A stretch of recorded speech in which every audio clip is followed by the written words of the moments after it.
Saudação de paz. Aqui fala o vosso amado apóstolo Pessoa Antônio, servo de Deus. Estou aqui para retratar sobre dois fatos muito importantes que têm se visto na sociedade religiosas nos dias de hoje.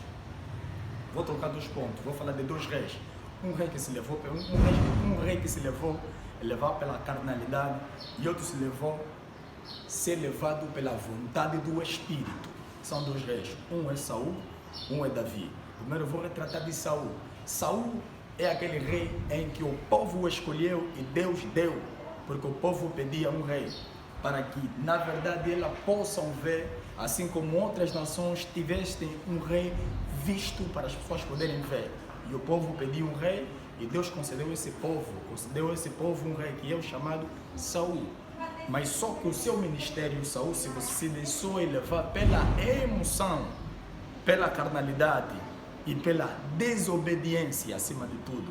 Não só, vou retratar de dois pontos muito crucial e muito principal. Primeira coisa é que Saul entendeu que no lugar da substituição Saul entendeu que o lugar da substituição é o motivo da ira, mas Davi, o lugar da substituição para o outro, tornou-se lugar de honra. Primeira coisa, Saul, quando ele compreendeu que Davi era o ungido de Deus, que Davi chegou até a ele, na verdade para vir substituir ele, ele entendeu, usou o método de vingança acima de tudo.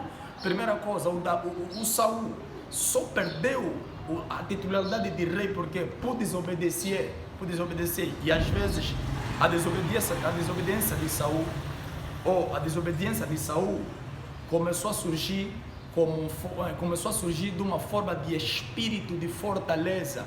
Fortaleza são os espíritos, que antes do demônio possuir uma pessoa, primeiro eles atacam, eles atuam como uma maneira de fortaleza, são pensamentos, são ideias, são imaginação. Se você não conseguir derrubar esse tipo de coisa, você vai acabar no que? Ser dominado. Aí o demônio vai passar a persuadir você ao mesmo tempo.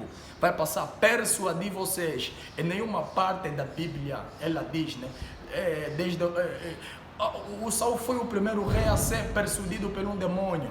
Porque Adão e Eva não foram persuadidos, mas na qual é a pena só foram influenciados por um espírito demoníaco. Mas Saul foi persuadido pelo espírito negativo. Até onde ele caiu nesse mesmo erro. Mas antes desse espírito persuadir Saul, primeira coisa, ele colocou o espírito de fortaleza nele. Até que ele se deixou levar, se decaiu. Até o ponto de ir consultar os espíritos, porque ele pensava que aquele espírito que ele está a consultar era Samuel, mas não era Samuel, mas era um outro espírito que estava por trás de Saul. Agora vamos estudar a personagem de Davi. Davi, ele entra na casa de Saul como um adorador. Porque a Bíblia diz, enquanto Saul estava irritado por um espírito demoníaco que entrou com ele, Davi cantava lira. Davi tocava lira lá nos rebanhos ao cuidar do rebanho do seu pai Jessé. Então, enquanto Davi tocava lira, Saul ouvia aquela música e ele deixava muito contente, deixava muito alegre. Ele deixava mais contente, deixava muito alegre.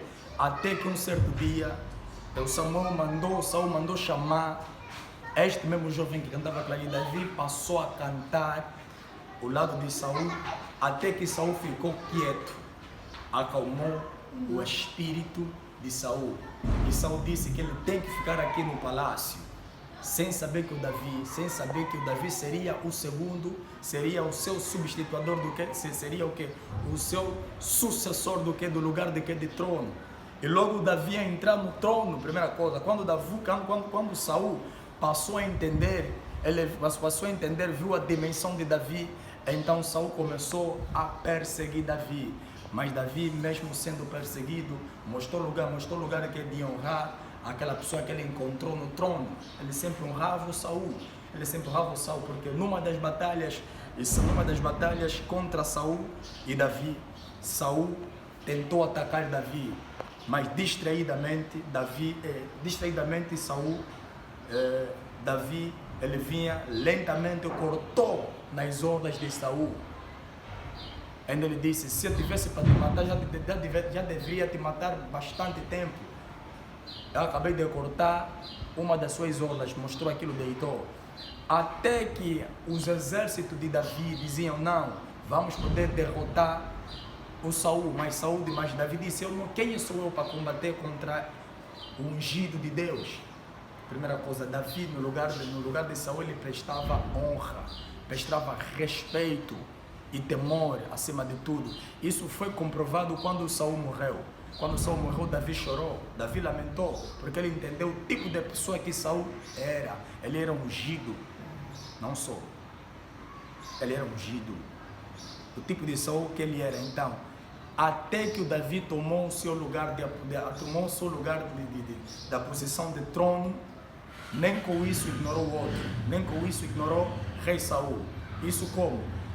Lá na tribo de Saul, digamos isso, os descendentes de Saul só sobrou um, que era chamado Mefibosete. Mefibosete era o filho de Jonathan, o neto de Saul. Ao mesmo tempo, até que num dia o Davi assumiu a liderança do trono, ele disse, se aqui há entre vós um descendente do rei Saul. Mefibosete levantou a mão. Mefibosete, ele era coxo porque numa das batalhas ele perdeu as suas pernas porque chegou de cair uma das rodas daqueles carros que usavam no combate de guerra, partiu as duas pernas dele. Então Mefibosete se arrastava. Mefibosete disse, isto aqui sou eu. Então Davi colocou o Mefibosete no lugar de honra, Davi colocou o Mefibosete na mesa de honra, Davi colocou o Mefibosete lá no palácio e deu um quarto especial. Davi fazendo isso é honrar o rei Saul. Davi fazendo isso é honrar o Jonathan. Então às vezes o lugar da excelência não é para humilhar os outros. O lugar de excelência é para você treinar e capacitar pessoas para poder salvaguardar a tua imagem, cuidar do teu legado. O lugar de excelência é para isso. O lugar de excelência é para você olhar mais para os outros, não olhar do que para si. O lugar de excelência não é o motivo de você se vangloriar, não é o motivo de você achar que você pode mais, que você entender, porque o trono é uma cadeira aqui, porque o trono é uma cadeira em que se as pessoas não tiverem, em que se a pessoa não tem a sabedoria divina, em que se a pessoa não tem a sabedoria, ele acaba se perdendo, ele acaba vivendo uma vida de vício ao mesmo tempo. Então seja um rapaz excelente, seja uma jovem excelente em tudo que tu tens, em tudo que tu fizeres, meu. Deves entender isso. Não seja como Saul, mas seja como Davi terminou. Não seja como Saul, porque Saul entendeu o lugar, Saul entendeu que a substituição